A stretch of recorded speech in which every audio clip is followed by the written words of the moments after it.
हैं आपके सामने है। जिस तरह की अकाउंटेबिलिटी शुरू हुई है, हर इदारे के अंदर अकाउंटेबिलिटी होनी चाहिए। और फौज तो ऐसा इदारा है जहां सबसे ज्यादा अकाउंटेबिलिटी है। एक ही पाकिस्तान के अंदर इदारा है, वो है फौज का इदारा।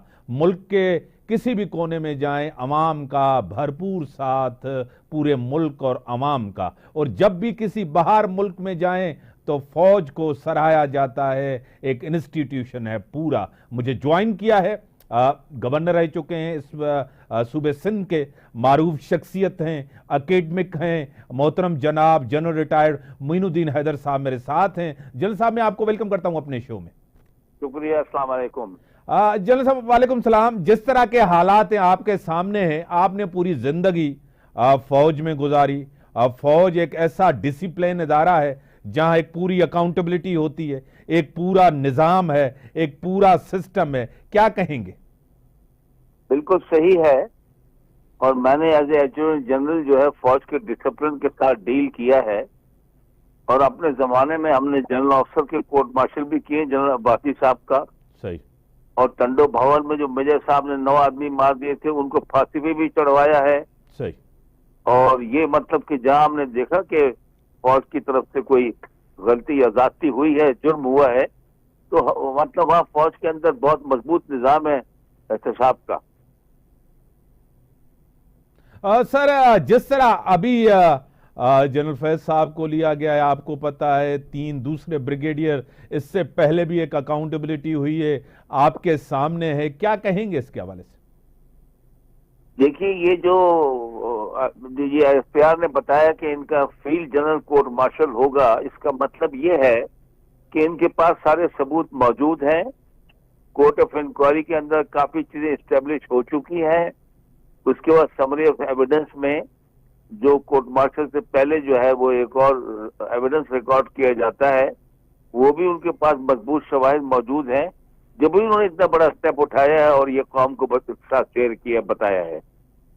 सर, ये एक बड़ा जबरदस्त कदम है। आपको पता है कि सियासत के अंदर या किसी पार्टी को जिस तरह आज बानी पीटीआई ने फिर जनरल साहब के साथ उनकी इतनी बड़ी अंडरस्टैंडिंग थी, उनके अपने बयानात आपके सामने, जिस तरह बाजवा साहब के हवाले से कहते थे कि बड़े जमहूरी पसंद हैं, सपोर्ट कर रहे हैं हुकूमत को, आज वो कहते हैं कि मुल्क के अंदर दहशतगर्दी के जिम्मेदार वो हैं, जो हालात हैं वो जिम्मेदार हैं। क्या कहेंगे?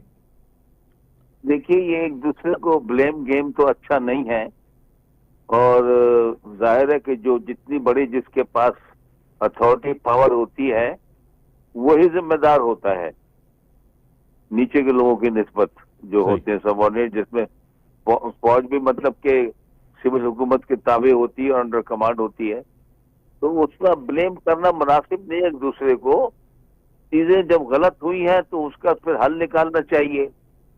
और अगर कुछ लोग जो है वो अपने मैंडेट से या अपनी ड्यूटी से बाहर निकलकर वो इस किस्म के काम करते हैं जिससे मुल्क को नुकसान पहुंचे, या बताया जा रहा है कि वो रिटायरमेंट होने के बाद भी पाकिस्तान में ऐसी खराब वर्जी कर रहे थे, 2 साल अभी रिटायरमेंट को नहीं हुए थे और वो सियासत में इन्वॉल्व थे। तो ये बातें जब कही जा रही हैं, जो इसके लिए मजबूत सबूत मौजूद होंगे तो वो सामने सब आ जाएगा। जब होगा, उनको तो अपने डिफेंस के लिए डिफेंस काउंसिल हायर करने का पूरा इख्तियार होगा। वो किसी भी अच्छे डिफेंस लॉयर को ला सकते हैं अपने उसके लिए। जनरल साहब, आपकी मेरी इस पूरे मुल्क की, पूरी कौम की जज्बाती वाबस्तगी है फौज पाकिस्तान के साथ। एक एक सियासी आदमी, एक एक सिविल सोसाइटी हो, पूरा मुल्क जिस तरह पाक अफवाज के साथ खड़े, उसके बयानिए के साथ खड़े, उनकी कुर्बानियों के साथ। आपको पता है पूरी दुनिया के अमन के लिए पाक फौज ने कुर्बानी दी है। 70,000 से ज्यादा उसमें सिविलियन हैं, हमारे जवान शहीद हैं, बच्चे हैं, औरतें। हमारी इकॉनमी पूरी तबाह हो गई इस दहशतगर्दी के साथ लड़ते हुए, इंतहा पसंदी के साथ लड़ते हुए। क्या कहेंगे? ये बिल्कुल सही बात है। और लोग जो है वो हमारे दुश्मन जिनका कहना चाहिए, जो पाकिस्तान की तरक्की नहीं चाहते, वो उनकी बहुत इंटेलिजेंस एजेंसीज बहुत इन्वॉल्व है, स्पेशली जो है बलूचिस्तान के अंदर और केपीके के अंदर अब वो टीटीपी और दूसरे लोगों को इस्तेमाल कर रही है पाकिस्तान में दहशतगर्दी फैलाने के लिए।